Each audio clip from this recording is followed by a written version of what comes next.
ये petrol, dry fruit, medicine, गाड़ियां, दुनिया जहान की स्मगलिंग, ईरान से, अफगानिस्तान से, बलूचिस्तान के रास्ते से, यहाँ आपके तमाम सरकारी इदारे, फ्रंटियर कोर, सुनो, frontier corps, custom, police, levy, ये सारे स्मगलिंग पे लगे हुए हैं। लेकिन आज इस जलसे के लिए सारी रोडों पे पुलिस मौजूद थी। शर्म आनी चाहिए ऐसी हुकूमत को। और ये भी सुन लो, यहां बलूचिस्तान से निकलने वाला कोयला या आपने पीएलए को बता देना होता है या आपने एफसी को बता देना होता है। वाह जी वाह, सिक्योरिटी फीस के नाम पे ये बदतखोरी सरकारी इदारे कर रहे हैं। बलूचिस्तान के लोगों, आज पख्तूनख्वा मिली अवामी पार्टी के ज़ेरे एहतमाम ग्रैंड अलायंस का जो आज का जलसा है, इसके कामयाब इनेकाद पे मैं मशर महमूद खान चकदई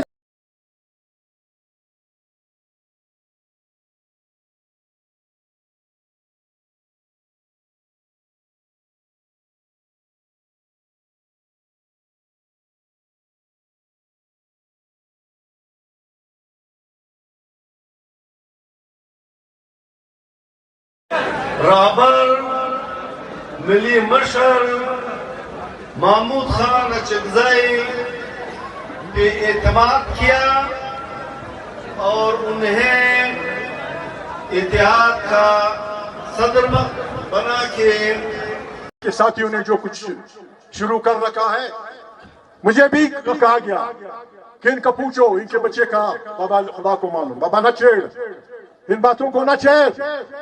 जो हाथ हमारी बाप, बहन, बेटी, बच्चों की तरफ बढ़ेगा, हम उसको काट के रख देंगे, हम उसको नहीं छोड़ेंगे, कोई ये बदमाशी नहीं करेगा। फौजी जिंदाबाद, अपने फौज का हल्फ है, हर फौजी चाहे सिपाही हो, चाहे कर्नेल हो, चाहे जर्नेल हो, उसका हल्फ है कि मैं पाकिस्तान का दिफा करूंगा और मैं सियासत में हिस्सा नहीं लूंगा।